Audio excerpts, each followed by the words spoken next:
Yeah, oh, she left. We should wait till she gets back. I don't know what's going on. It Mic is is not. worst.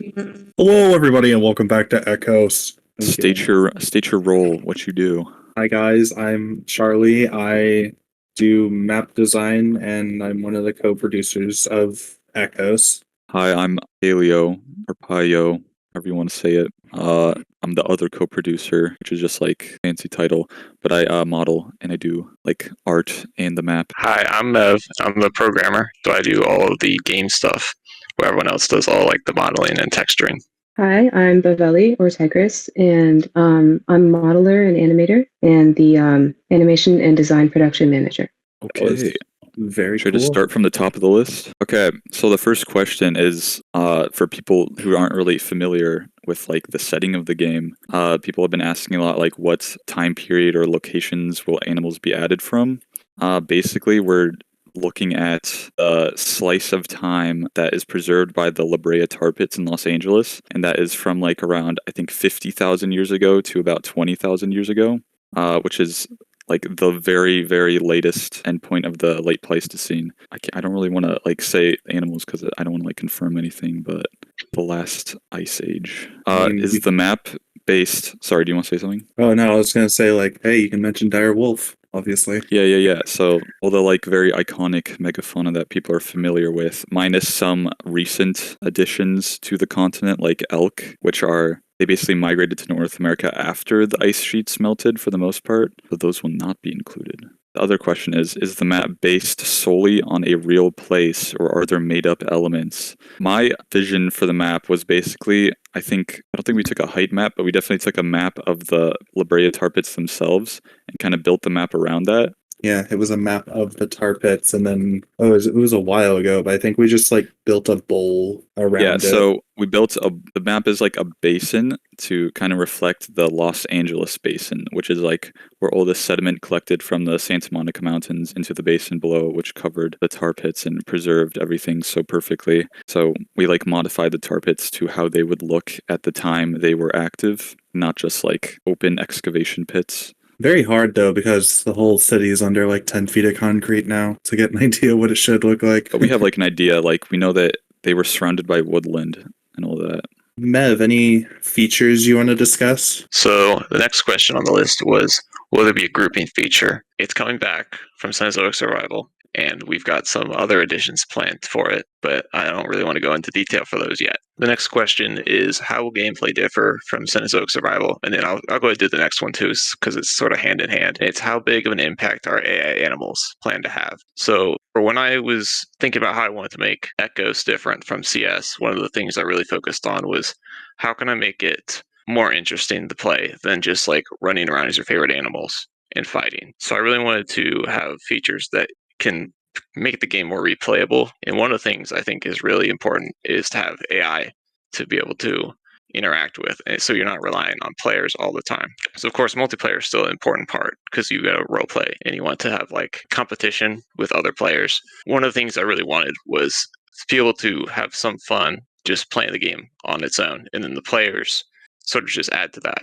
Let's see, the next one is, will meat and limb tearing be added? Meat tearing is coming back from CS, but we're not having limb tearing this time because of the way our models are set up. We can't separate the models easily, so we can't do the same sort of meat tearing or limb tearing thing we had in CS.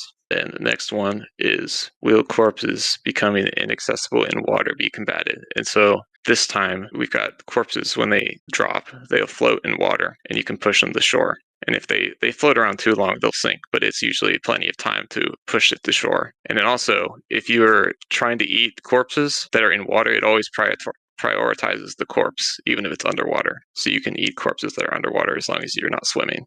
Next question. Will there be in-game rules? What is the answer to that? Well, I'm pretty sure it's no, right? Well, the only rules really are just no exploiting and no harassing other people. Yeah.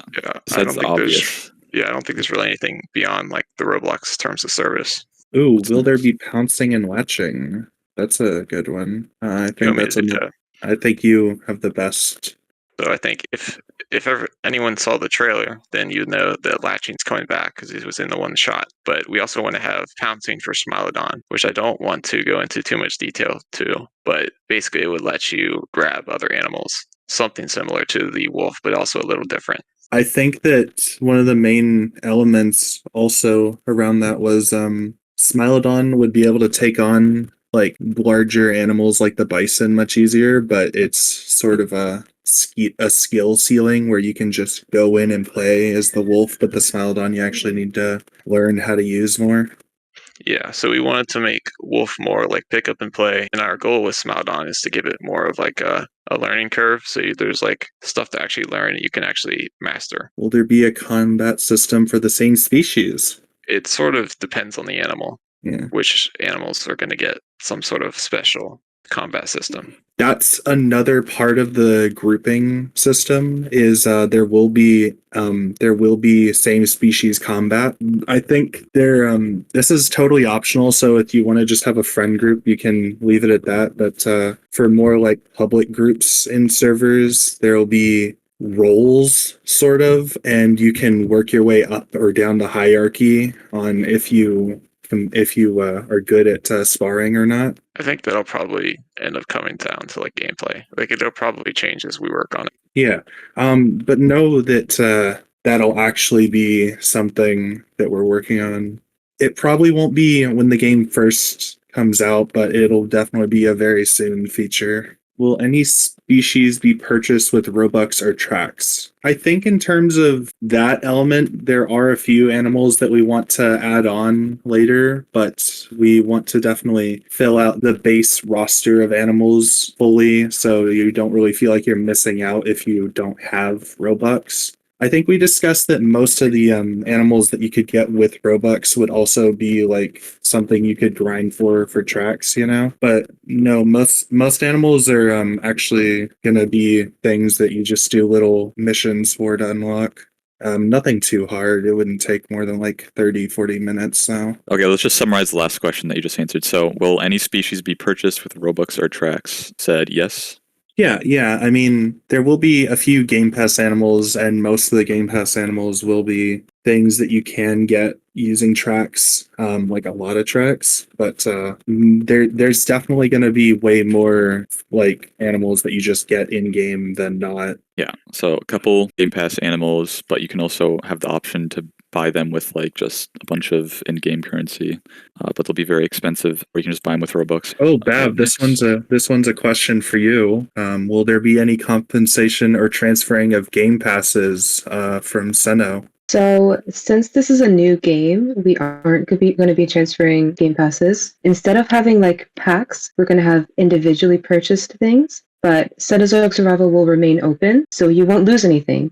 You'll have your game passes in that game, but in the new game, there will be new content. However, for people who purchased the Felloforms Pass in Cenozoic, since we didn't really get to give you guys a lot of content for that, we will be compensating in a way that is to be... We'll reveal later how we compensate. Yeah, so Felloforms moves over everything else. Since it's still in Seno, it's there. You can still use it. Yeah, you'll still have it. You aren't losing anything. I would like to reveal, though, that the Dire Wolf will get a melanistic and a leucistic pass. But again, these will be two separate game passes, but those will be their game pass skins. Yeah. And the Sabertooth Cat on release will also have game pass skins, but you guys will have to find out what those are. Are there any new features that we might see that aren't in Cenozoic Survival? I guess I can answer that. I guess the biggest one is going to be AI. We're going to be focusing a lot on AI and what it can add to a game that PvP alone cannot offer. So I think that's going to be like the biggest game changer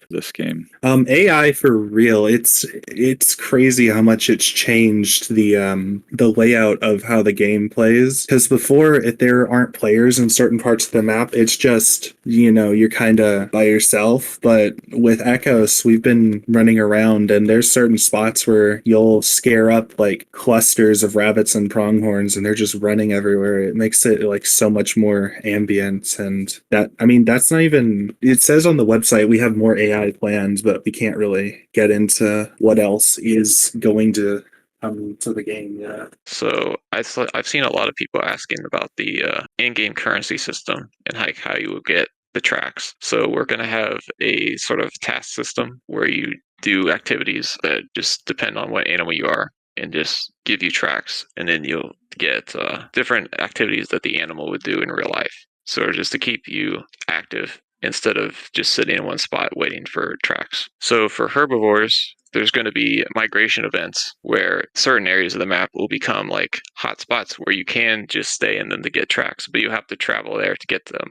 And then those will just change every once in a while. And it'll be species dependent. So everyone of a certain species will have the same migration area. All the players of one species will travel to one spot to get tracks. Do we have a dedicated roadmap or for plan updates? Not currently, to be honest. We obviously have everything planned out already, but I don't know if we're really gonna talk about that publicly at the moment.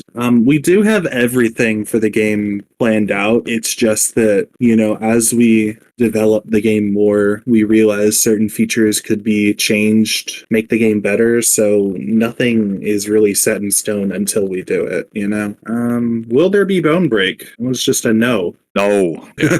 No.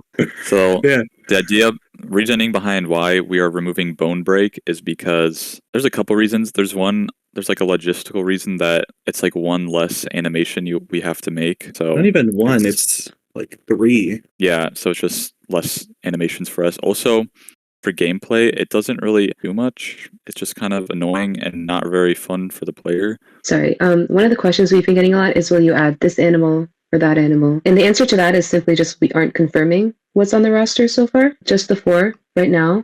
We do have more planned, but we won't be revealing them until later. We do actually have every animal we want in the game planned already, so we have the entire roster set. It's just that it's more fun to mess with you guys, to be honest. I forgot to mention something earlier. When I was talking about the Game Passes, I mentioned that the Wolf and Saber will have their Game Pass skins in release. The Horse does have Game Pass skins planned, but they won't be coming until later. People were asking if we were going to have different weather in the game, like we did in Sinnoh. So since we're actually working with a real location now, it allows us to go more in depth onto certain things. And I am happy to say that there is actually a yearly cycle that the map goes through. So there's actually seasons. The main difference is Brea during the time period the game takes place. There was a wet season during the winter and spring, and then a dry season during the summer and fall. Really, during the wet season, it's going to be raining a lot.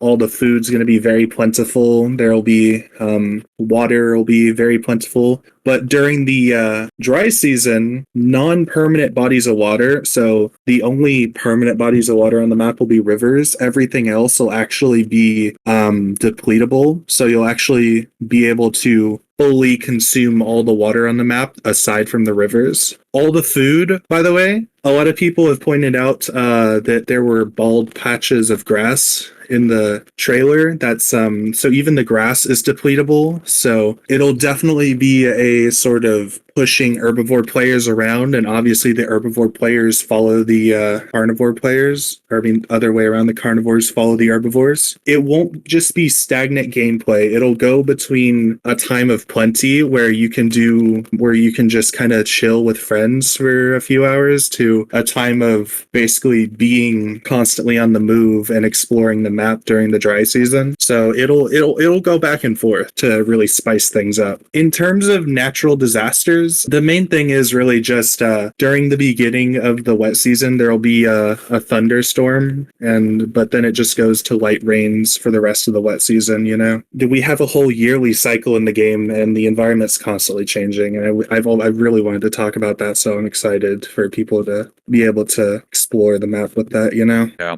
And as we're on the topic of the map, size of the map, what's that like? So before I say the map size, the Sinnoh map is about a mile across. It's a mile across and then half a mile wide. In most places, there are some places where it's way bigger. The Echos map, since it is much more open, a lot of open space, we didn't want players to be spotted too easily from across. So the map is actually 2 miles in a square. It's a lot of explorable land. The borders cut off some, but it's still a very large map compared to Sinnoh. So the next one is will there be blood? So yes, they're bringing back the bleed mechanic from CS is mostly the same, but this time around we're having a blood setting, so you can disable it. So I went into a lot more depth on the settings this time because I really wanted it to be more like an actual game. There's not just toggles, but I've got sliders for volume at different levels, so you can adjust the music, the ambience, calls all individually. And then I've got a setting. If you're on PC, there's a way to do custom keybinds, so you can make anything you want. So if you wanted to move with arrow keys or do F bite with like a middle click or anything like that, you could do anything. Yeah, a lot of the moderators already have they've changed the settings to their likings. They've been playing other games and they changed the settings to control like those games. So if you don't want to learn the setting, if you don't want to learn the way we've set the game up, you can just set it up to other games you like. Okay, so this next question is, will there be growth? No. Sorry. There's not going to be any growth. No babies. We're working on fully fleshing out the existing animals so that we can fully put our focus into making sure that they're the best that they can be. No babies, but really, really working hard on those animals. So basically it means no growth for the animals in game, but with that means that every animal that we do add is going to be way more complex and have way more things you can do gameplay wise. We sacrifice the growth mechanic for making the game more fun, like for a more varied species, so we could work on making the adults as fun as possible. It's really not going to be that big of a deal once you see how the game plays, to be honest. Somebody asked if the food dome was coming back. Yeah, that is such a good idea. I really wish other animal games would implement the food dome to protect animals eating, because I really think that was a very genius move on our part. Will there be a den building feature For direwolf, you'll be able to excavate a den. It won't be like digging into the terrain itself. It'll be like building up like an entrance that you enter into a den. It'll have multiple purposes. I don't know if I can get into them. Will the game be released for early access? I mean, we all already say we don't give out release dates, but I think we should change it to will it be released for early access? It was just so that we can say no, we aren't giving any dates. Will there be a way to prevent mix packing or coasting? No, I was saying I think that really exemplifies a lot of what you've been working on recently. So I was saying you should really go into that one. I'm not going to go into huge detail because it's still kind of getting worked out, but the stress system in CS is not returning. There'll probably be a stress mechanic in Echoes, but it won't be the same as it was in Cenozoic Survival, just because like the blur mechanic was kind of annoying and it didn't really even work. In terms of the ways to prevent coasting, do you want to elaborate maybe on things that were in the trailer?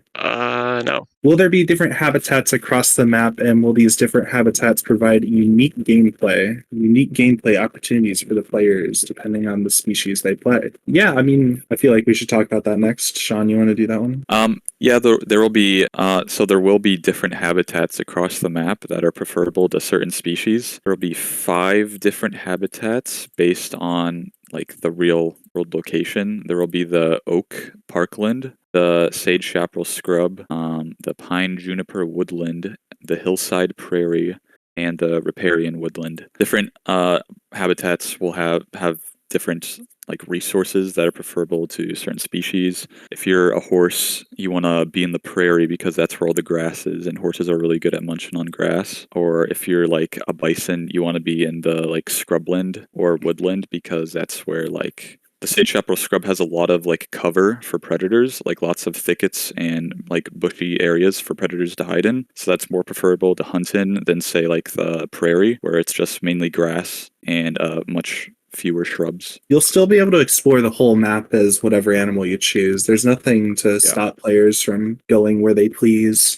So the next one is, will it be private servers for Echoes, and will they include commands? So the short answer is yes. So private server owners will have access to some of the commands that admins have in public servers, but only in their own private servers. I want to talk about the tar pits real quick. Oh yes, we should definitely talk about that. So the La Brea tar pits, right? So yeah, there's gonna be tar pits, and how they will work is most of them, the big ones, they're pretty noticeable, so you're not just gonna like walk right into them. So like what incentive do you have to go to them? So what we are doing is we're making it so corpses of large animals will like spawn in the tar pits. So like if you want an easy meal, you can just go to the tar pits and you can risk eating from a carcass that has spawned in the tar pit with like the risk that you might get stuck and just die. So there's that incentive to go to the tar pits. So will there be a paid access plan, or like how we plan to release the game? The end goal for the game is it will be free. We plan for the game to be a free thing you can just hop into. But once we feel the game is at a state where it is playable, before we feel it is fully finished, we will open up a paid access period. So yes, so we will have a paid access at first, but we actually want to reward people further who paid for paid access by giving them an exclusive direwolf skin. So if you play the game during paid access, you will have access to a free skin. And once paid access is over, nobody can get it. Everyone who has paid access gets a free skin, and I may reveal the skin. Outside of that, there are specific features that we have pushed to working on during paid access. Know that when the paid access period comes, that's when we feel the game is playable, but there's specific features that we want before the game is actually free to play. So I've seen a lot of people asking about if there'll be an in-game map, and the short answer is yes. So there'll be a mini game or a mini map in the corner, and you'll be able to expand it to view the whole map at once and see certain landmarks. So I don't know how many of you played Amazon Ascension, but it'll work very similar to how it works in that. And you will be able to toggle it for people that prefer to play without a minimap. Will there be poison and disease? I feel like, well, the short answer is no, but I feel like that's more on we worry that it could compromise how fun the game is at times. Our development plan really is just fun maxing the game, making it as fun as possible. So stuff like diseases, while it would be very immersive, I feel like it has the chance to make the game less fun when you're just hanging out with friends, you know? There is going to be a change in how meat and bodies work. So in essence, you'll get the fresh period of time and bones that are in Senno right now, but there will also be an intermediate rotting period, which it'll be signified by flies on the corpse. And what rotting meat does is certain animals won't be able to eat rotten corpses, while other animals will. So it really just adds more, I'm going to say, like specialization to different playables. So we will definitely do a video regarding scent soon. We did overhaul the entire scent system, essentially. Do we want to talk about certain big changes to it, Mev, or should we wait for the video for that? Yeah, I'll go into like basic details. So basically there's a wind direction now. So that affects which direction you can see scent from. It also allows us to like be a little more realistic with the scent, because previously you would like hide your scent when you crouched just so you could actually sneak up on stuff. But we don't need that anymore since we have wind direction. So now you actually have to pay attention to the wind to know if you can sneak up on things. Outside of that, it also means that when you're playing as an herbivore, if you know that there's predators in a certain area, it would be best to go with the direction of the wind when you're leaving that area, so that they won't be able to track you.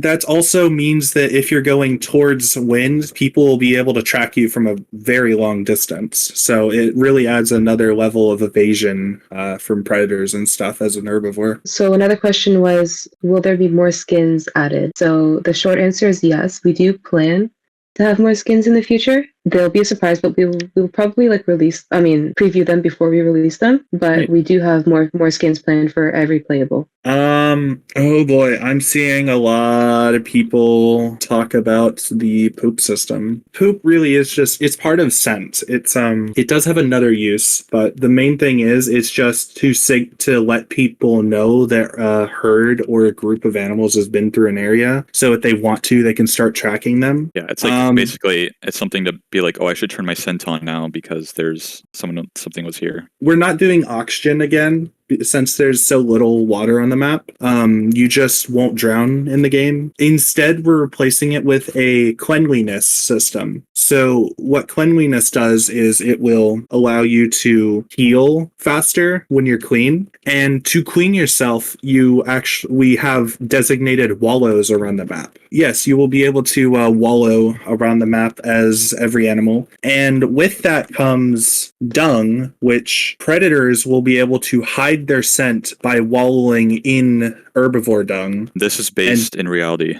just so you know.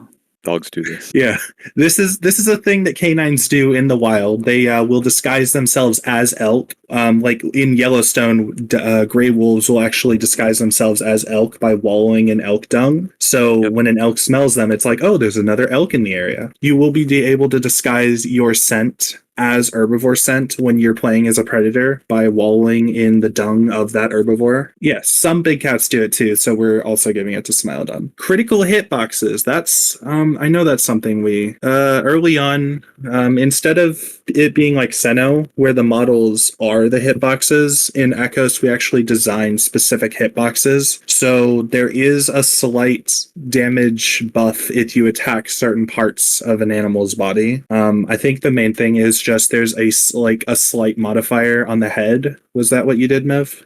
Yeah, you can do headshots. Will Hatsume Miku be an exclusive direwolf skin? We really have been focusing a lot on survival elements for Echoes to make things more realistic and, for lack of a better word, just make things more educational on how animals really do interact with the environment. Another thing that we're focusing on is we want to make the game very fun for role players. I think the best way to put it is herbivores will be able to create props by picking plants and carry stuff around, as well as like how the carnivores can carry their meat and stuff. In terms of encouraging players to move from spot to spot rather than hunkering down, Mev did touch on migration earlier, which is going to be a very profitable thing you can do.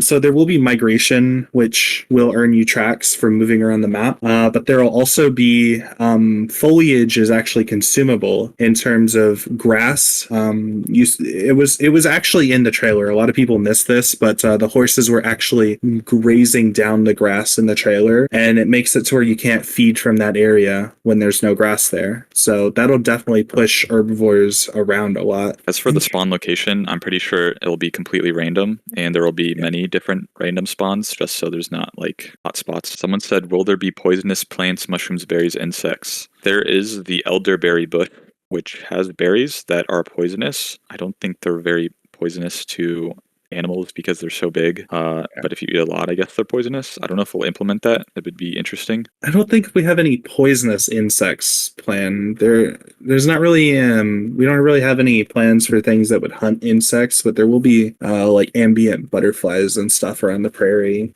Someone asked, if there's no growth, will there be an alternative way to benefit from longer gameplay, such as a stat system?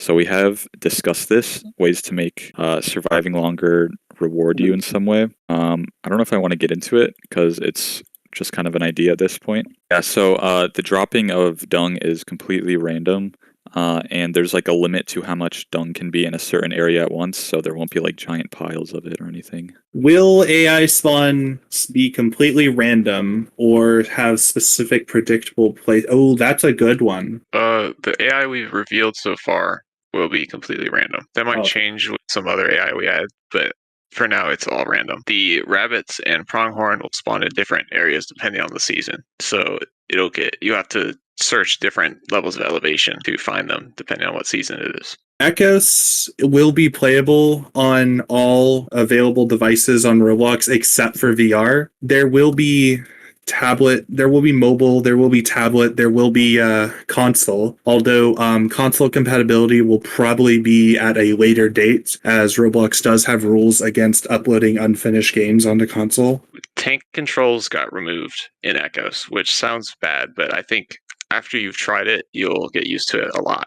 The reason, because the camera controls in CS are terrible. The new ones are a lot more responsive, and it's a lot like controlling just like a regular Roblox character. You really just have to feel it to understand, but it really does feel, it just, you feel more like a real animal. Will there be stat differences between male and female animals? So there will be where it's necessary. So like animals that have sexual dimorphism right now is just the bison. Females are like almost like 2/3 the size of the male, so they'll have like less health and probably less attack, but they will be faster. Oh, so will there be a way to tell if an animal is low on health? So if you're tracking them and you see their scent, the scent now it tells you what their health status is.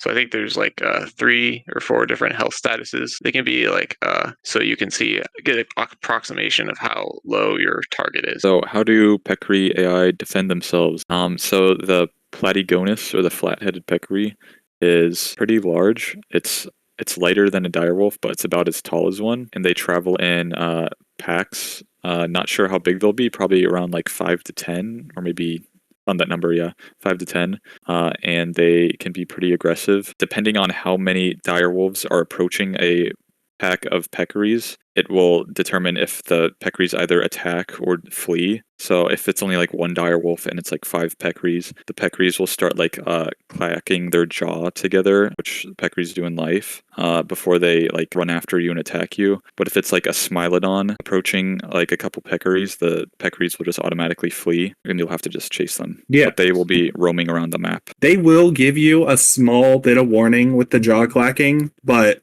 they're not like where you have to provoke them. These are aggressive animals that if you do not scare them, they will attempt to kill you.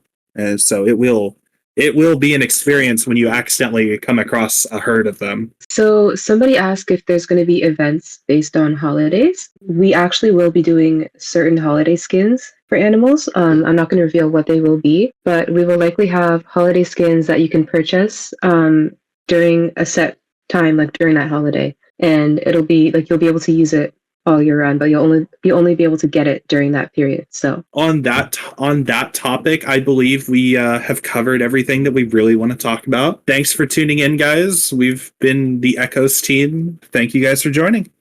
Yeah, thank you thank you for guys. the questions.